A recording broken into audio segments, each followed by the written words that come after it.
Compass সিরিয়ালে আজকের পর্বে দেখা যাবে কম্পাস একটি কফিন নিয়ে এসে পাঁচিল টপকে সেই কফিনটা ভিতরে ঢোকায়। এরপরে রশ্মিকা ও মেঘমালা কম্পাসকে সাহায্য করতে থাকে। তখন তখন দেখা যায় কম্পাস বলতে থাকে, বৌদি সবটা ঠিকঠাক আছে তো, তোমরা ওটা নামিয়ে নাও, আমি পাঁচিল টপকে ভিতরে ঢুকছি। তখন তখন দেখা যায় মেঘমালা বলতে থাকে, হ্যাঁ কম্পাস, সাবধানে ঢুকিস, কোনোভাবে যেন ব্যথা পাস না। তখন তখন দেখা যায় কম্পাস কম্পাস ভিতরে ঢুকে যায়, আর ভিতরে ঢুকেই রশ্মিকাকে বলতে থাকে, রশ্মিকা এই ব্যাপারটা কেমন হলো বলো তো, এটা দিয়ে দেখবে মোনাকে কি করে ভয় দেখায় আর নিজে নিজেই সবটা সবটা বলে দেবে। এদিকে দেখা যায় বিহান কম্পাসের জন্য খাবার রেডি করতে থাকে আর বলতে থাকে, এই মেয়েটাকে নিয়েও পারে না, কি এমন একটা হয়েছে যার জন্য না জানি কদিন কথা না বলে থাকবে, কেই বা জানে। তখন তখন আমাকে আমাকে আবার বারবার বারবার ক্ষমা চাইতে হবে, আমাকে সবকিছু করতে হবে, খাওয়া দাওয়া করেছে কিনা কে জানে, সবসময় তো শুধু এখানে ওখানে দৌড়ে বেড়াচ্ছে। এদিকে দেখা যায় রশ্মিকা ও মেঘমালা বলতে থাকে, এর মধ্যে কি আছে রে, এরকম এত ভারী কেন, মনে হচ্ছে কোনো লাশ আছে। এ ছোট বৌদি, এর মধ্যে আবার কোনো লাশ টাশ নেই তো? এদিকে দেখা যায় বিহান বলতে থাকে, মেয়েটাকে যে কি করে বোঝায় যে আমি ওকে কেন এতটা শাসন করি, কেন ওর উপরে সবসময় রেগে যায়। আমি চাই যাতে আমার শাসন থেকে ও নিজের প্রতি নিজে জেলাস ফিল করুক আর নিজে অনেক রেগে যাক। এরপরে একটা শব্দ পেলে বিহান জানালা খুলে দেখে সেখানে কেউ নেই। এরপরে এরপরে দেখা যায় বিহান বলতে থাকে, খাবারগুলো দিয়ে নিয়ে যায়, ম্যাডাম খেয়েছে কিনা কে জানে, খাবারগুলো নিয়ে গিয়ে দেখি খাবারগুলো খাওয়াতে পারি কিনা। এরপরে এরপরে দেখা যায় এদিকে এদিকে অখিলেশ অখিলেশ চিন্তিত থাকলে তখন ঋতুজা বোঝাতে থাকে, অখিলেশ তুমি বুঝতে পারছো না, তোমাকে তোমাকে মুক্তি এভাবে বোকা বানাচ্ছে, তোমাকে প্রেশার দিচ্ছে, তুমি বুঝতে পারছো না এটা মুক্তির চাল। ও যদি সত্যি সত্যি তোমাকে তোমাকে ভালোবাসতো তবে এই কথাটা তোমার থেকে কখনোই লুকোতে পারতো না, কারণ কারণ এই সন্তানটা আসলেই তোমার নয়, ও তোমার প্রতি এটা চাপিয়ে দিতে চাইছে শুধুমাত্র তোমার প্রতি ক্ষোভ থেকে, তোমার সম্পত্তির লোভ থেকে তোমার উপর এই কাজগুলো এই এই দায়ভারগুলো চাপিয়ে দিচ্ছে। তুমি কেন বুঝতে পারছো না, তুমি ওর কথায় কেন ভিজে যাচ্ছ, কেন গলে যাচ্ছ বলো তো? তুমি তুমি ওকে প্লিজ এভাবে এভাবে প্রশ্রয় দিও না। আর এটা তুমি মাথায় রেখো যে এই যে মুক্তি যে তোমাকে কথাগুলো বলছে সবগুলোই মিথ্যে। যদি ও তোমাকে ভালোবাসতো তবে তোমার প্রতি এরকম করে তোমাকে সবার সামনে অপমান করতে পারতো না, কখনোই পারতো না। ও ইচ্ছে করে সবার সামনে এই এই সিক্রেটটা করেছে, তুমি এটা কেন বুঝতে পারছো না? ও যে তোমাকে যুক্তি দিল যে আমাদের সংসারটা যাতে না ভাঙে, সেই জন্য ও এই যে সেনাপতিকে এত বছর ও আড়ালে রেখেছে, বাইরে আনেনি। এই কথাটা কি তোমার বিশ্বাস হয়? ও তো নিজেই আমার সংসারটা ভেঙে দিয়েছে, কিন্তু তবে তবে কেন আমার সংসারটা বাঁচিয়ে রাখতে ও এভাবে নিজের সন্তানকে আড়ালে রাখবে? তোমার কি একবারও সেটা মনে হচ্ছে না?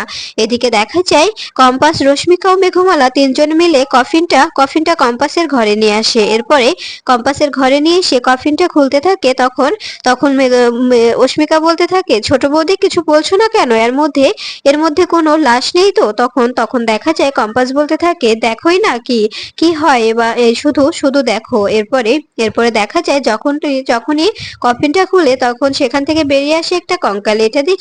এটা দেখে ভয়ে চিৎকার করতে থাকে রশ্মিকা ও মেঘমালা। এরপরে রশ্মিকা ও মেঘমালা বিছানার উপরে উঠে গেলে তখন কম্পাস বলতে থাকে, চিল্লাচিল্লি করো না, হয়তোবা সবাই শুনে যাবে, চুপ থাকো, এটা মোনালিসাকে কাবু করার জন্য আনা হয়েছে, এটা কোনো ক্ষতি করবে না, প্লিজ এভাবে ভয় পেও না। দিদি ভাই তুমি ভয় পাচ্ছ কেন, তুমি তো অনেক সাহসী তাই না? তখন তখন মেঘমালা বলতে থাকে, এই কম্পাস তুই কঙ্কাল নিয়ে এসছিস কেন, এরকম করে কঙ্কাল বাড়ির ভিতরে নিয়ে আসার মানেটা কি বলতো? তখন তখন দেখা যায় কম্পাস বলতে থাকে, আমি পুজোতে কি বানিয়েছিলাম। তখন তখন রশ্মিকা বলতে থাকে, কেন সরস্বতী বানিয়েছিলে?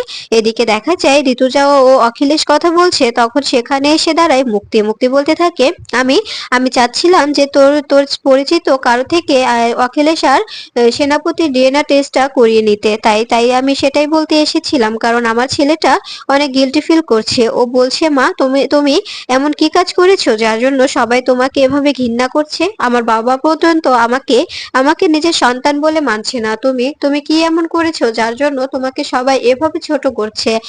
আমার ছেলেটা নিজের প্রতি নিজে গিল্ট ফিল করছে, তাই তুই তাই তুই তাড়াতাড়ি এই এই এই যে ডিএনএ টেস্টটা এটা করে ফেল। এরপরে এরপরে দেখা যায় মুক্তি মুক্তি বলতে থাকে, আচ্ছা অখিলেশ, তুমি ওষুধ খাওনি তাই না? তুমি তুমি টেনশন করে প্রেশারটা তো বাড়িয়ে ফেলবে, এসো আমি তোমাকে ওষুধ খাইয়ে দিই। কি হলো, এসো। এরপরে এরপরে অখিলেশ বলতে থাকে, মুক্তি আমার কিন্তু একদম ভালো লাগছে না, এখান থেকে যাও, এখান থেকে যেতে বলছি তো আমি তোমাকে।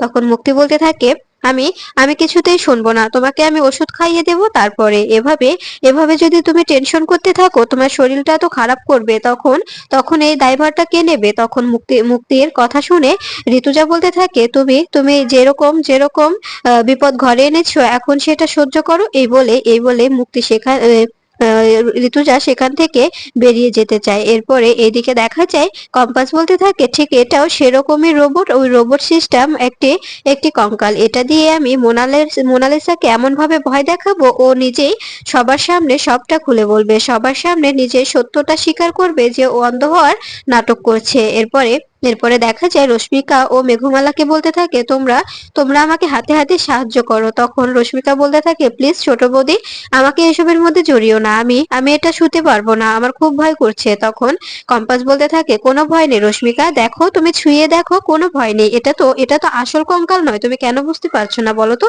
তখন রশ্মিকা বলতে থাকে, এ মা ছোট বৌদি, সত্যি তো, এটা তো আর আসল নয়, এটা তো রোবট তাই না? তখন কম্পাস বলতে থাকে, হ্যাঁ রশ্মিকা, তুমি ভয় পেও না। এরপরে দেখা যায় কম্পাস কম্পাস রোবট সিস্টেম কঙ্কালটা সবকিছু সেটিং করতে থাকে, আর সবকিছু সেট করতে থাকলে এদিকে ঋতুজা বলতে থাকে, তুমি তুমি তোমার প্রেমিকাকে নিয়ে সময় কাটো, আমি যাচ্ছি। তখন অখিলেশ বলতে থাকে, প্লিজ ঋতু, ভুল বোঝো না, যেও না তুমি। এরপরে এরপরে দেখা যায় ঋতুজা সেখান থেকে বেরিয়ে গেলে তখন তখন মুক্তি অখিলেশকে জোর করে ওষুধ খাওয়ার জন্য জল হাতে দিয়ে ওষুধটা মুখের মধ্যে পুরে দেয়। এরপরে মুক্তি বলতে থাকে, তুমি আমাকে এড়িয়ে চলছো কেন বলো?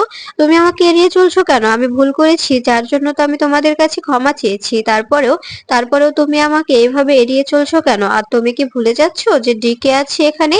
আর ডিকে কি চাল চালছে এটাও তো আমাদের জানতে হবে। আর তুমি কি ভেবেছো যে ও কম্পাসের থেকে ফর্মুলাটা না নিতে পেরে এভাবে চুপচাপ বসে থাকবে? কিছুতেই না, অনেক বড় বিপদ আনতে পারে, ও অনেক বড় আঘাত আনতে পারে। এটা কি তুমি একবারও ভেবেছো? আমাদের আমাদের সবাইকে একসঙ্গে এটা মোকাবিলা করতে হবে। তুমি এভাবে এভাবে যদি আর হঠাৎ করে তোমার পরিবারের ওপর এতটা এতটা আত্মবিশ্বাস কোথা থেকে জেগে উঠলো? তুমি পরিবারকে দেখছি ইদানিং খুব খুব প্রায়োরিটি দিচ্ছ। তুমি কি ভুলে যাচ্ছ যে আমি একটা তোমার জীবনের অংশ? তুমি কি এটা ভুলে যাচ্ছ? আমাকে তুমি এড়িয়ে চলছো কেন বলো তো? তখন অখিলেশ বলতে থাকে, আমি কোথায় এড়িয়ে চলছি তোমাকে? আমি তো এড়িয়ে চলছি না। এদিকে দেখা যায় কম্পাস, রশ্মিকা ও মেঘমালা রোবটটা একদম পুরোপুরি ভাবে রেডি করে ফেলে। তখন দেখা যায় কম্পাস বলতে থাকে, ধরো এটাকে দাঁড় করাই, তারপরে দেখো কি হয়। এরপরে দেখা যায় মেঘমালা রশ্মিকা সাহায্য করলে কম্পাস কঙ্কালটা সে মাটিতে দাঁড় করায়, আর সেখানে দাঁড় করিয়ে রিমোট সিস্টেম করে রিমোটে চাপ দিলে তখন তখন কঙ্কালের বাতিটা জ্বলে ওঠে। এটা দেখে রশ্মিকা বলতে থাকে, ছোট বৌদি, সত্যি তুমি অনেক জিনিয়াস, তোমার কোনো তুলনা হয় না। তখন দেখা যায় মেঘমালা বলতে থাকে, আচ্ছা কম্পাস, এখন কি করবি তুই?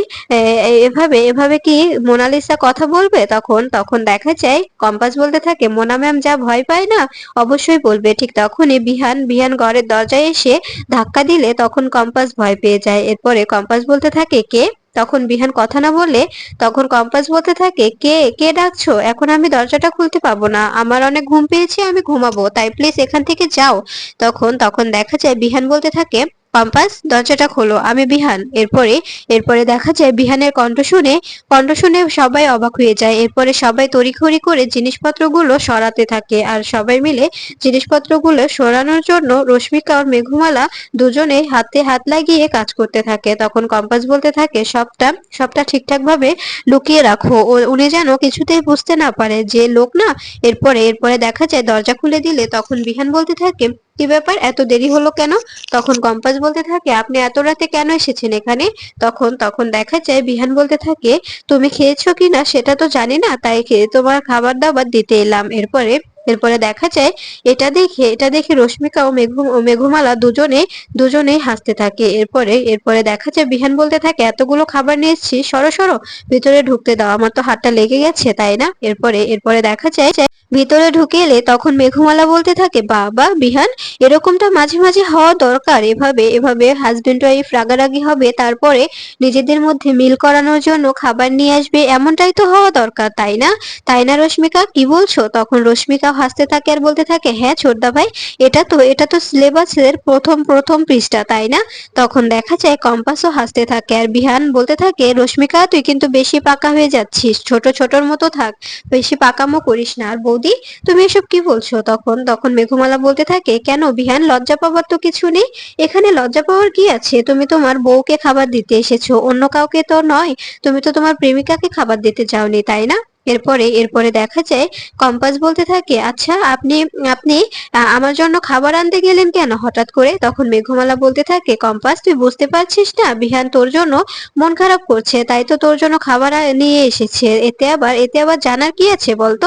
তখন দেখা যায় এ কথা শুনে তখন বিহান বলতে থাকে, বৌদি তুমিও কিন্তু বাড়াবাড়ি করে ফেলছো। এরপরে এরপরে দেখা যায় মেঘমালা আর রশ্মিকা বিহানকে কথার জালে ফাঁসাতে থাকে যাতে বিহান তাড়াতাড়ি ঘর থেকে বেরিয়ে যায়। এরপরে এরপরে দেখা যায় কম্পাস কম্পাস আশেপাশে দাঁড়িয়ে থেকে সবটা দেখতে থাকে। এরপরে যখন রোবটটা আস্তে আস্তে বেরিয়ে আসতে ধরে তখন তখন দেখা যায় রশ্মিকা ও মেঘমালা বারবার কম্পাসকে ইশারা করতে থাকলে তখন তখন কম্পাস ভয় পেয়ে যায় আর বলতে থাকে, এসব কি এখন কি হবে।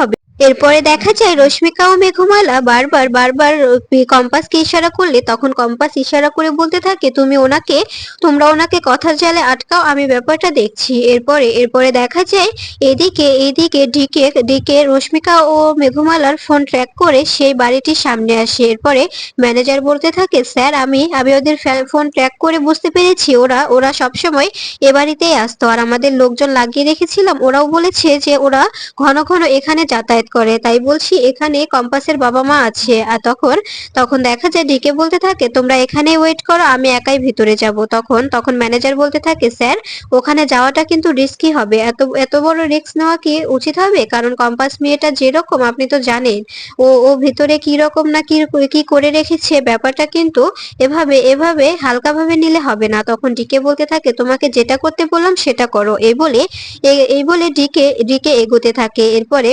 ম্যানেজার সেখানে দাঁড়িয়ে ভয় পেতে থাকে যে জানি না কি জানি হয়ে যায়। এরপরে এরপরে ডিকে সেখানে সেখানে বাড়ির মধ্যে ঢোকার উদ্দেশ্যে চলে যায়। এদিকে দেখা যায় বিহান বলতে থাকে, তোমরা এরকম করছো কেন, আমি তো বুঝতে পারছি না এরকম করার মানেটা কি। তখন তখন মেঘমালা ও রশ্মিকা বলতে থাকে, কই কই এরকম করছি, আমরা যেটা সত্যি সেটাই তো বলছি, তুমি কম্পাসের জন্য খাবার বানিয়ে এনেছো, কম্পাসের জন্য সবকিছু করেছো, তো আমরা বললেই দোষ। তখন তখন দেখা যায় তখন বিহান বলতে থাকে, আচ্ছা তোমরা তোমরা কি আমার সঙ্গে মজা করছো, আমাকে আমাকে আমার সঙ্গে মজা করছো তোমরা। তখন দেখা যায় কম্পাস বলতে থাকে, আচ্ছা বিহান স্যার, আপনি না হয় এখন চলে যান। তখন বিহান বলতে থাকে, কেন?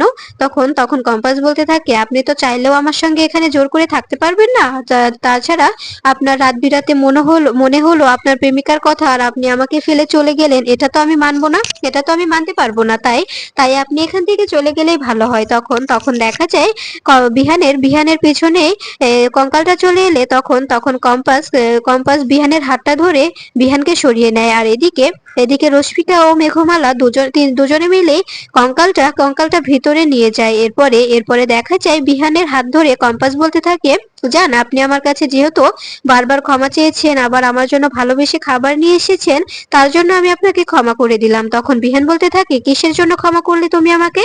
তখন কম্পাস বলতে থাকে, এই তো আপনি আমাকে বাজে বাজে কথা বলেছিলেন, আপনি তো ভাবছেন আমি এগুলোর জন্য রাগ করে আছি, তার জন্য আমি আপনাকে ক্ষমা করে দিলাম, এই কথাটা আমি আপনাকে বলে দিলাম যাতে আপনি আর নিজেকে নিজের প্রতি গিল্ট ফিল না করেন। তখন তখন দেখা যায় এই কথাটা শুনে বিহান বলতে থাকে, কম্পাস তুমি কিন্তু অনেক অনেক দুষ্টুমি করছো এখন, এই বলে বিহান বেরিয়ে যায়। এরপরে বিহান একটু গিয়ে দাঁড়িয়ে যায়, তখন কম্পাস বিহানের পিছু থেকে দেখতে থাকে যে বিহান আবার ফিরে আসে কিনা। এরপরে বিহান মোনার ঘরের দিকে গেলে তখন কম্পাস ভিতরে এসে বলতে থাকে, দিদি ভাই আমাদের এক্ষুনি বেরোনোটা ঠিক হবে না, কারণ কারণ বিহান স্যার মোনাদির ঘরে মোনালিসার ঘরের দিকেই গেল, একটু পরে আমাদের বেরোতে হবে, এখনই বেরোনো যাবে না। তখন তখন দেখা যায় মেঘমালা বলতে থাকে, এত রাতে বিহান ওখানে কি করছে, মোনার ঘরে কেন যাচ্ছে?